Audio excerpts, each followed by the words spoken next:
என் மகனே, உன் இருதயம் ஞானமுள்ளதாய் இருந்தால் என்னிலே என் இருதயம் மகிழும். உன் உதடுகள் செம்மையானவைகளை பேசினால் என் உள்ளந்திரங்கள் மகிழும்.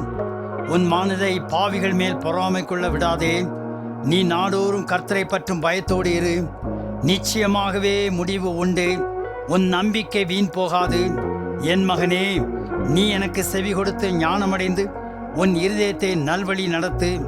மதுபான பிரியரையும் மாம்ச பெருந்தீனிக்காரரையும் சேராதே. குடியனும் போஜன பிரியனும் தரித்திரர் ஆவார்கள். தூக்கம் கந்தைகளை உடுத்தி வைக்கும். உன்னை பெற்ற தகப்பனுக்கு செவி கொடு. உன் தாய் வயது சென்றவளாகும்போது அவளை அசட்டை பண்ணாதே. சத்தியத்தை வாங்கு, அதை விற்காதே. அப்படியே ஞானத்தையும் உபதேசத்தையும் புத்தியும் வாங்கு. நீதிமானுடைய தகப்பன் மிகவும் களிகூறுவான். ஞானமுள்ள பிள்ளையை பெற்றவன் அவனால் மகிழ்வான். உன் தகப்பனும் உன் தாயும் சந்தோஷப்படுவார்கள். உன்னை பெற்றவள் மகிழ்வாள். என் மகனே, உன் இருதயத்தை எனக்கு தா. உன் கண்கள் என் வழிகளை நோக்குவதாக.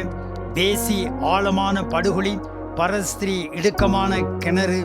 அவள் கொள்ளைக்காரனைப் போல் பதிவிருந்து மனிதருக்குள்ளே பாதகரை பெருக பண்ணுகிறாள். ஐயோ, யாருக்கு வேதனை, யாருக்கு துக்கம், யாருக்கு சண்டைகள், யாருக்கு புலம்பல், யாருக்கு காரணமில்லாத காயங்கள், யாருக்கு இரத்தம் கலங்கின கண்கள். மதுபானம் இருக்கும் இடத்துல தங்கி தரிப்பவர்களுக்கும் கலப்புள்ள சாராயத்தை நாடுகிறவர்களுக்குத்தானே. மதுபானம் இரத்த வர்ணமாயிருந்து பாத்திரத்தில் பளபளப்பாய் தோன்றும் போதே நீ அதை பாராதே. அது மெதுவாய் இறங்கும். முடிவிலே அது பாம்பை போல் கடிக்கும், விரியனை போல தீண்டும். உன் கண்கள் பரஸ்திரிகளை நோக்கும். உன் உள்ளம் தாறும் மாறானவைகளை பேசும்.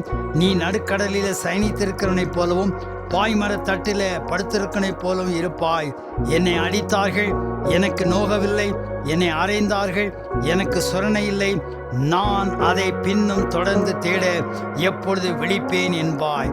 ஆண்டவர்தானே எல்லாரையும் பாதுகாத்து கொள்வாராக. ஆமேன்.